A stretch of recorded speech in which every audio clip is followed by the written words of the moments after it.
Welcome to the Scratch Golfer's Mindset Podcast. My name is Paul Salter, and I'm a triple-digit golfer on a quest to become a scratch golfer. I'm also a high-performance mindset coach and credentialed hypnotherapist with 15 years of experience helping high performers from all walks of life get unstuck and unlock their full potential.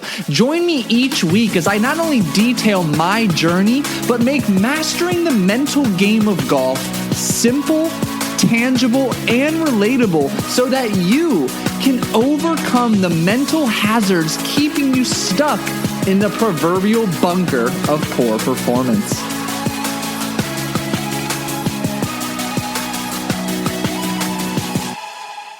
Hey, fellow golfer, or should I say fellow golf addict. Welcome back to another episode of the Scratch Golfer's Mindset Podcast. I'm your host, the golf hypnotherapist, Paul Salter, and I want to begin today's episode with a simple message. Thank you.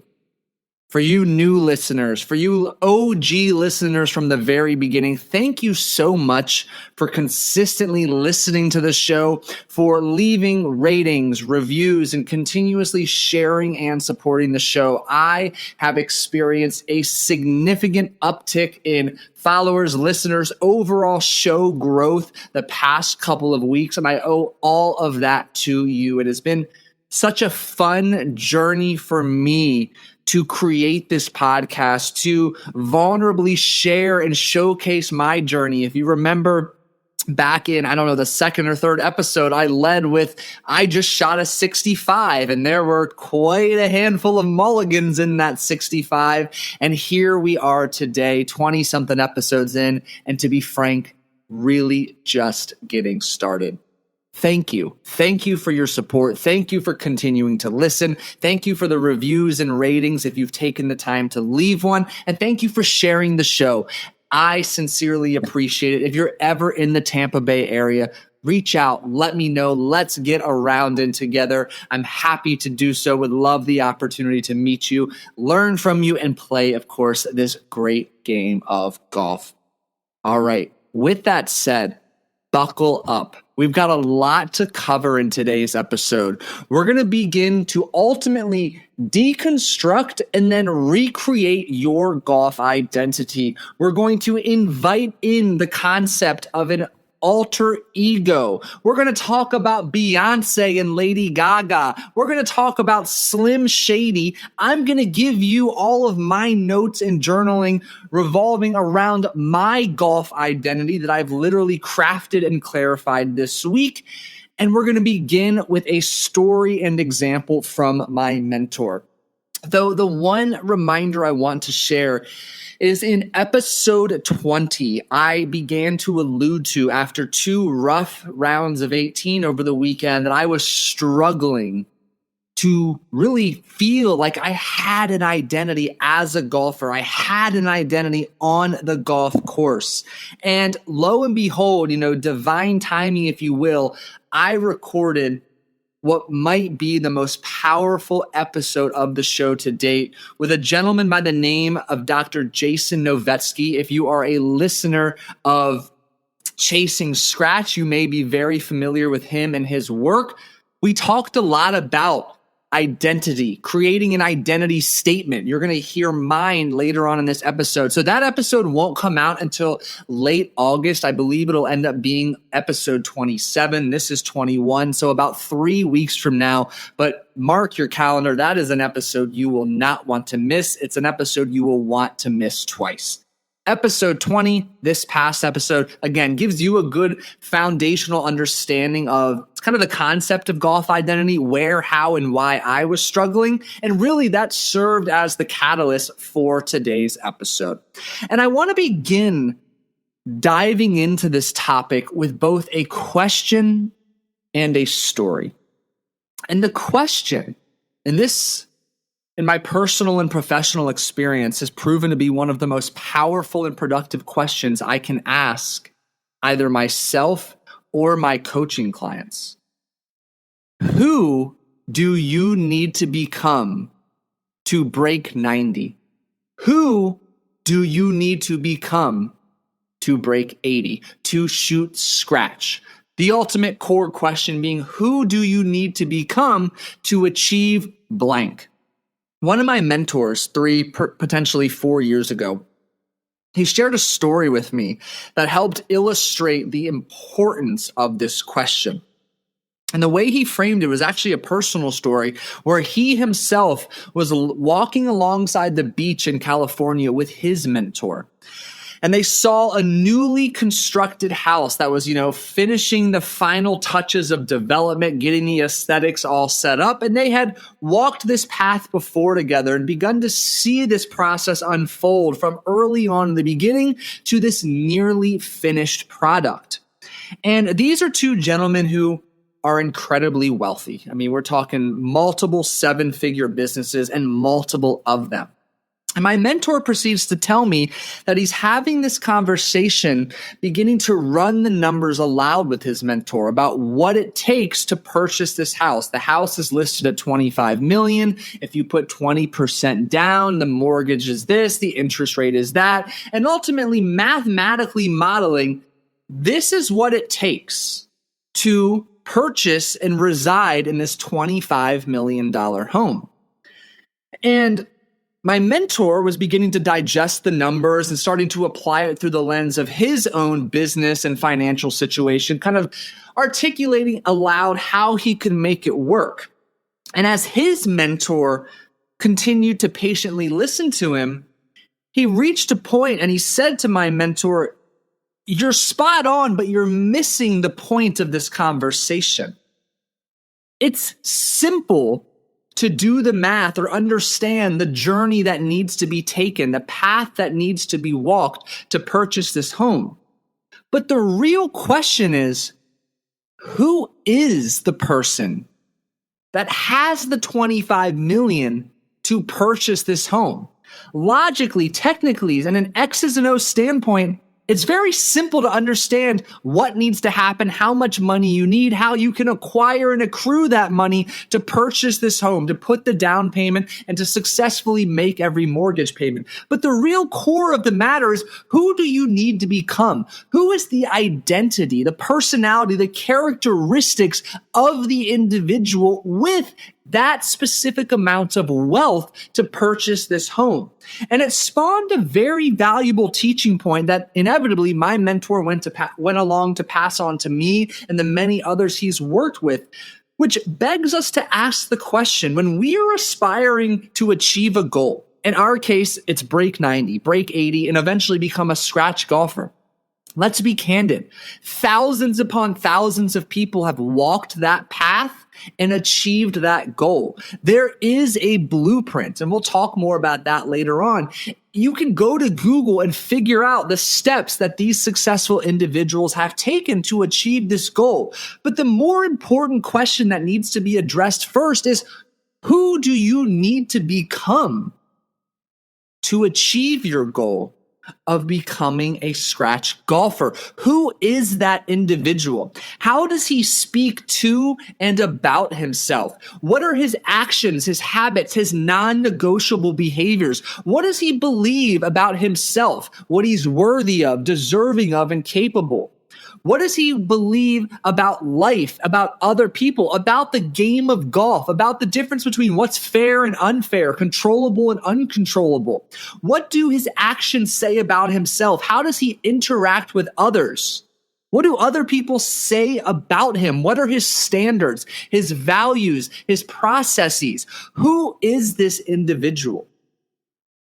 And as you listen to what I'm sharing with you, I want you to continue to digest and filter the content I share in this episode, not only through the lens of who do you need to become to achieve your particular golf goal, but who do you need to become to achieve your business goal, your marriage and relationship goals, your parenting and family goals, and whatever other leadership or teamwork goals you might have. There's a blueprint to achieve everything, a blueprint to achieve losing 30 pounds and keeping it off, to get a 300-pound bench press, a 300-yard drive, to become a scratch golfer. But the real question is, who do you need to become to achieve said goal? Because the truth is, although there's a simple blueprint that many individuals have followed, executed, and used to achieve said goal, you need to have the characteristics, the non-negotiables in your self-talk, beliefs, and behaviors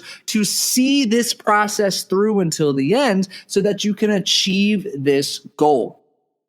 And what I find incredibly fascinating, and we're going to break down the core components of identity here, is just how powerful it can be to get incredibly clear on the person you need to become and allow that to be your guiding light, your northern star, if you will, to filter the beliefs you hold on to and let go of, the words you use to speak to and about yourself, and the behaviors and decisions you make and do not make, so that they are in alignment or are congruent with that identity.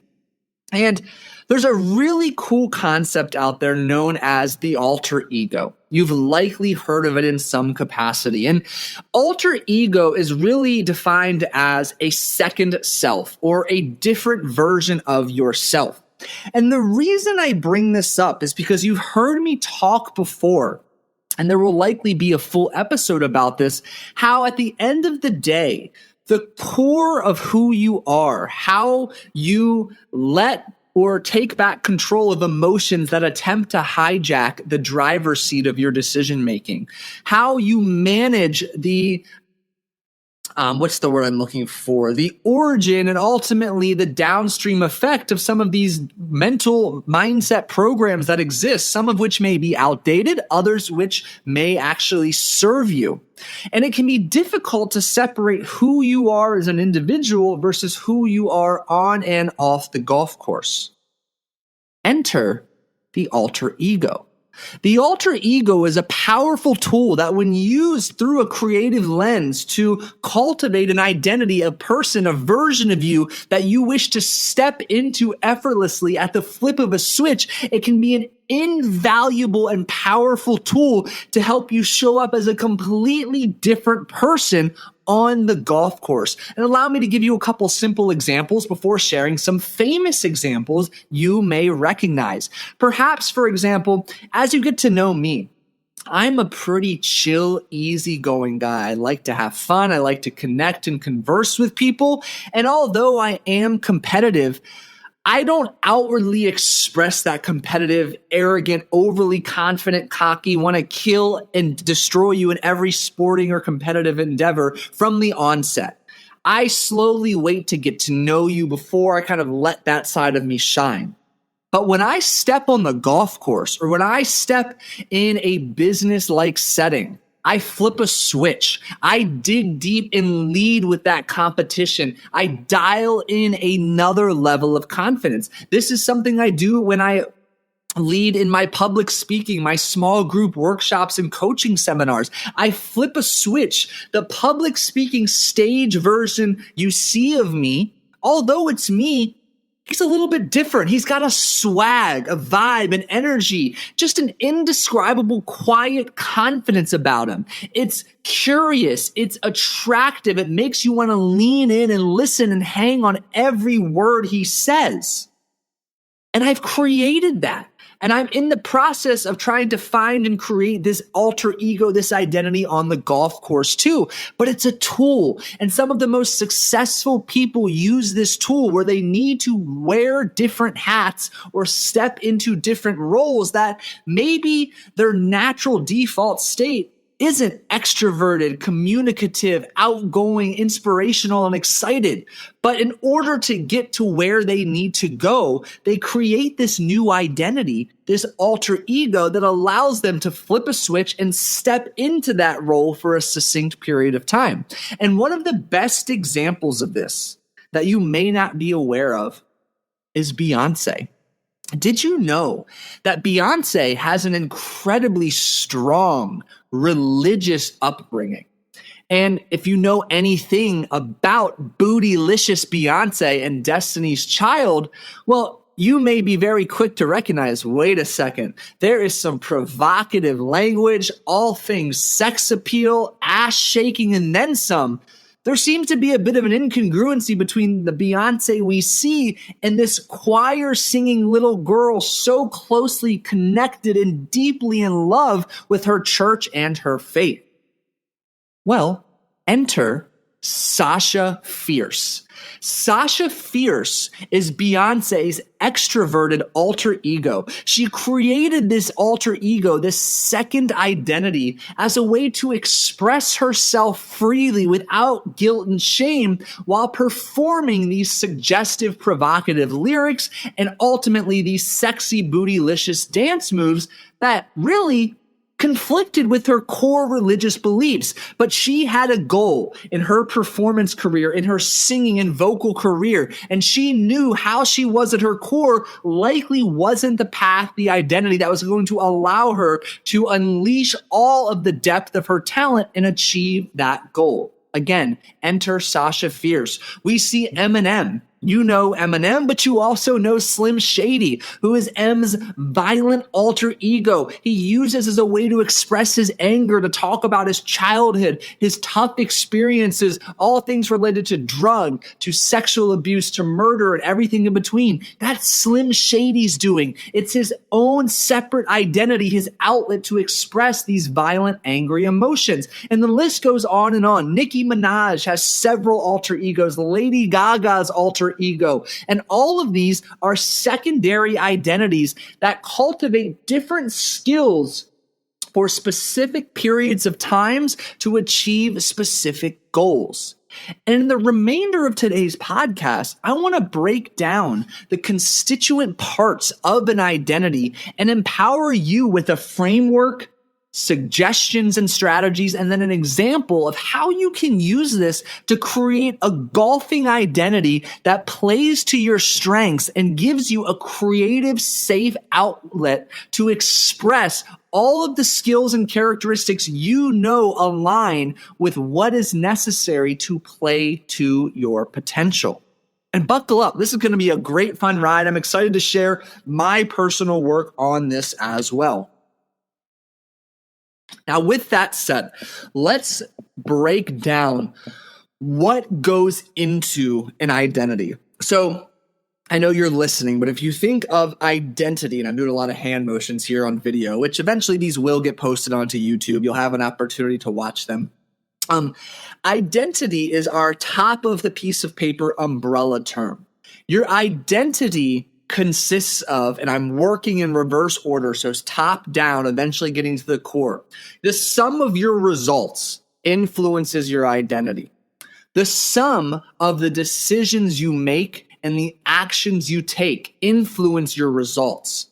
It's the collection of your beliefs that influence the actions and decisions you make, and it is your self-talk, which is composed of both your word choice and your thoughts that eventually go on to shape your beliefs. And if we go from the very core, now moving bottom to top of piece of paper, it's your self-talk, which is composed of your word choice and thoughts that influence your beliefs, which influence your actions and decisions, ultimately shaping your results and creating your identity. Fun fact, tomorrow, I believe it will be Friday, August 9th, the entire More Pars Than Bogeys newsletter is dedicated to choosing your words wisely and breaking down just how destructive these words can be. I mean, sticks and stones may break your bones. Words may leave you ending up with a broken club. So choose your words wisely. Now, we've got each of these constituent elements of your identity. And the exercise I'm going to challenge you to really listen in on, take notes, and execute is really beginning to address each of these elements individually through the lens of, going back to the very first point of this podcast, who do I need to become? Who is the version of me that is a scratch golfer? How does he speak to himself? What are the words he uses? What are the thoughts he gives time, energy, emotion, and attention to?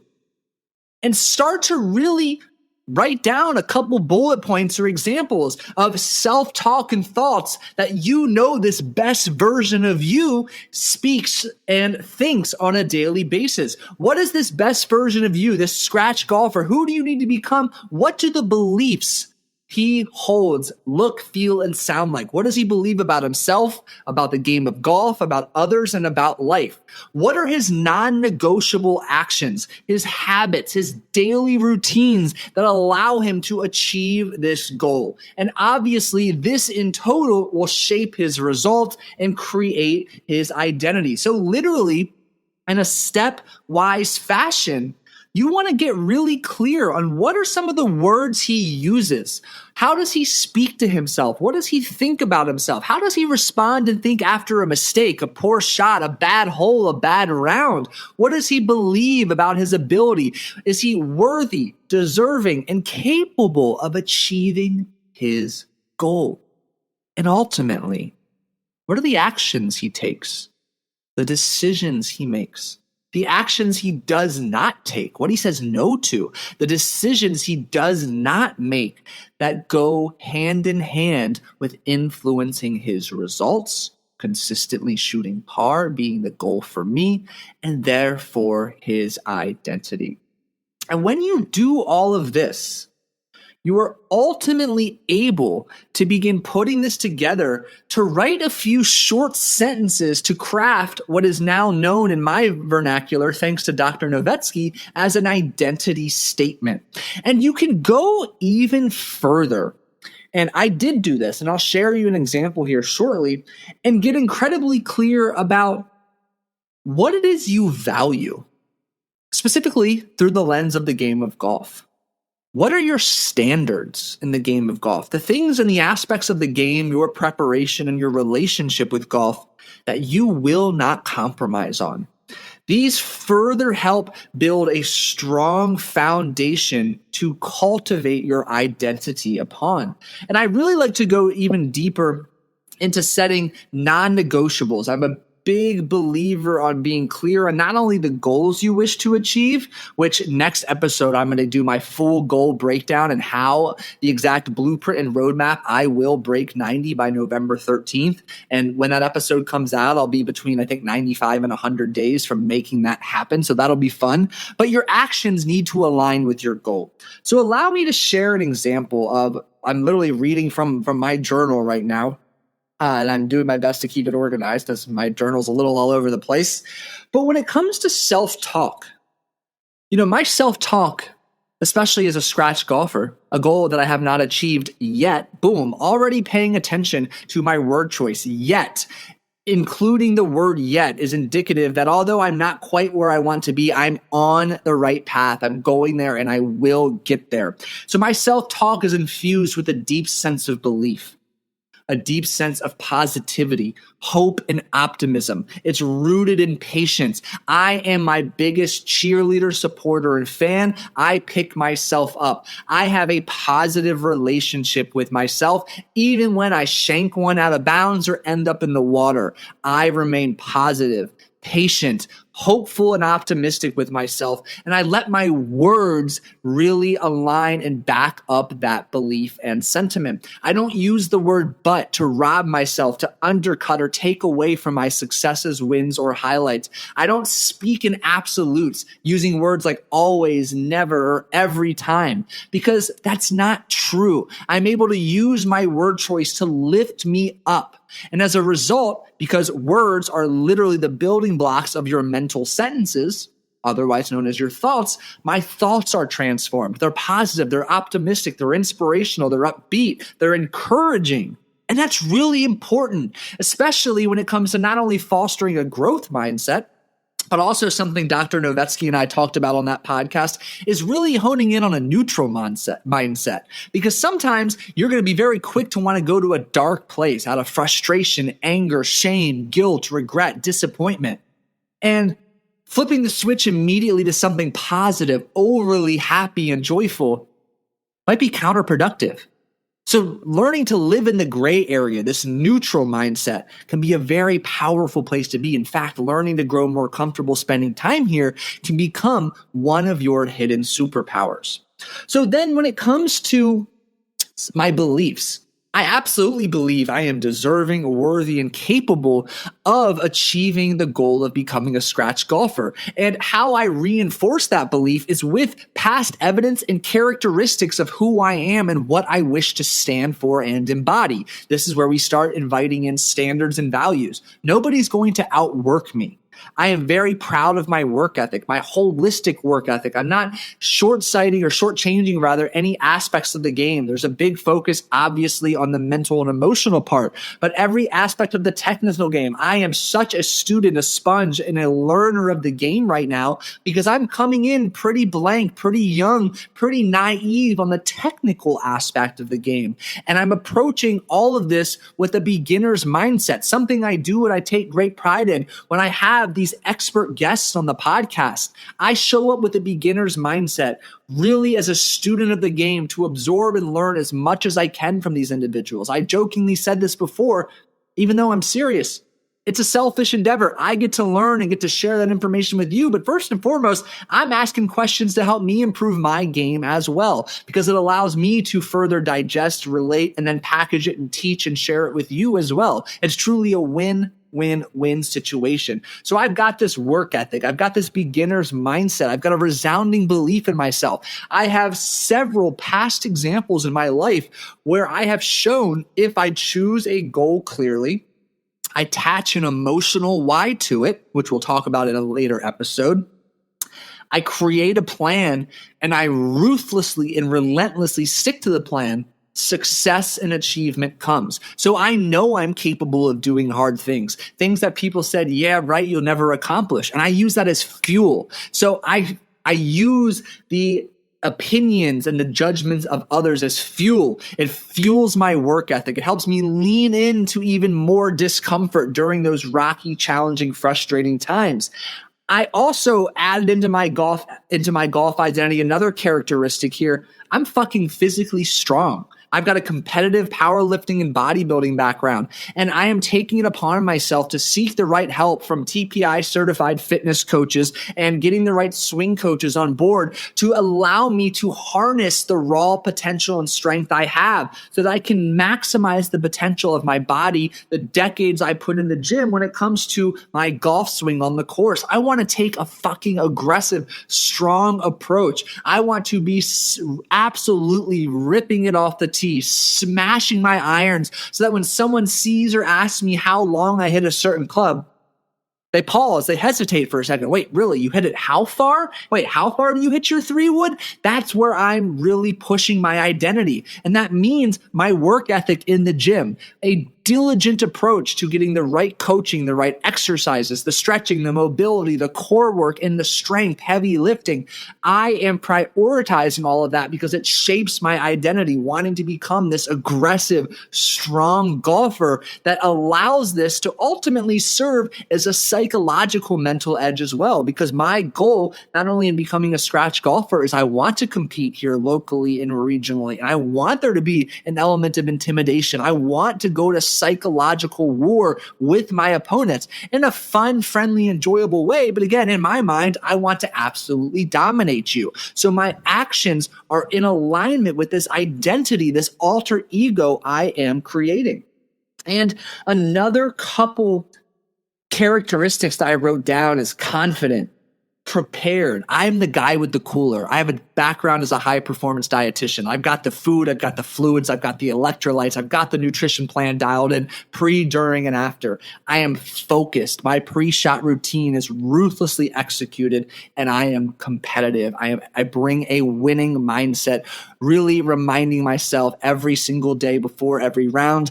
The quote I have shared before by Mr. Ed Milet when talking with Tim Grover, who's written 2 fantastic books, both Relentless and Winning. And that quote is, winning is more fun than fun is fun. So this is me And this is kind of my example of how I've been putting together my golf identity. And through lots of notes and multiple days of journaling, ultimately, I use this to write a handful of sentences that describes my golf identity that I'm reading every single morning to further ingrain as I craft this alter ego. And the statement that I came up with is as follows. I play confident golf. I arrive for each round prepared and with a plan.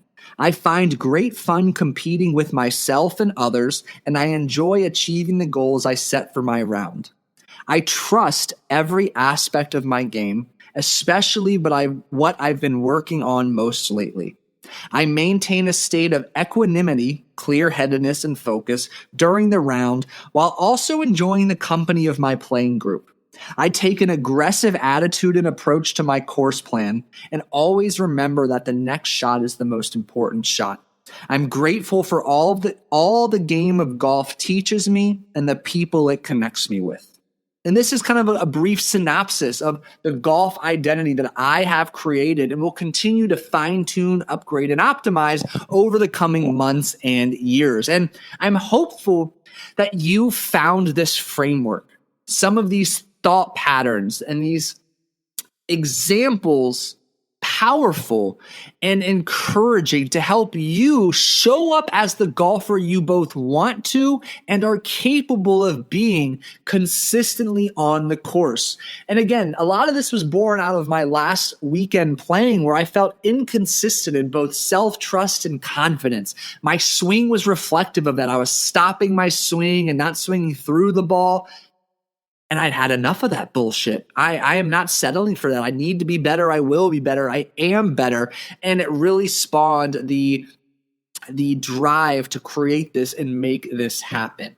So I'm grateful for you listening. I hope you found immense value in today's discussion. I remind you that question that you really need to dig into and answer to recreate this identity is, who do you need to become to achieve whatever it is your golfing, business, marriage, parenting, or other goal is in life? Focus on the identity, reverse engineer every aspect of your identity, your behaviors, habits, and non-negotiables, your beliefs, your thoughts, your word choice, your self-talk. Get very clear and then start embodying each of those every single day.